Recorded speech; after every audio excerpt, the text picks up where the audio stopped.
नमस्कार, मी Mukesh Dhumal alpha fruit market premium market मधून बोलतोय। आजचे आपले मालाचे बाजार भाव हा एकदम किडकिल्या आणि सडलेला माल आहे, बरोबर आहे। हा माल विकले गेलेला 5 रुपये फेकायचा माल आहे। हे बघा, हे अशा पद्धतीचा माल आहे। त्याच्यानंतर पुढचा जो माल आहे हे बघा, हा कच्चा माल आहे। कच्चा माल याच्यात 40-50 ग्रामची गोटी आहे।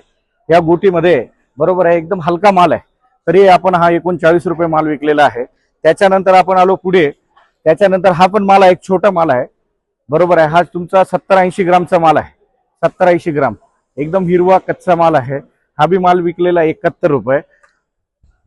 त्यानंतर आपला हा पुढे आलाय। त्याच्यानंतर हा जो माल आहे हा बघा, हे अशा क्वालिटी मध्ये आहे, एकदम हलक्या पद्धतीचा माल आहे, पण चांगला प्रयत्न आहे आम्हाला रेट देण्याचा। त्याच्यानंतर हा माल विकलेला आहे 100 रुपये। त्यानंतर आपला हा जो माल आहे, हा माल आहे तुमचा मॅक्झिमम 125 ते 150 ग्रामचा माल आहे, 125-150 ग्राम। हे बघा, याच्यात चट्टा वगैरे सर्व गोष्टी आहे। हा माल विकलेला 130 रुपये। त्यानंतर इकडे पुढे आलो आपण, बरोबर आहे। त्यानंतर हा जो माल आहे हा 200-250 ग्रामचा माल आहे, 200-250 ग्रामचा माल। हे बघा, ही क्वालिटी, हे बघा अशा पद्धतीचा माल आहे, अशा पद्धतीचा माल आहे। हा माल विकलेला आहे 161 रुपये। आपलं मार्केट अल्फा फ्रूट मार्केट 100% यायचं भाऊ।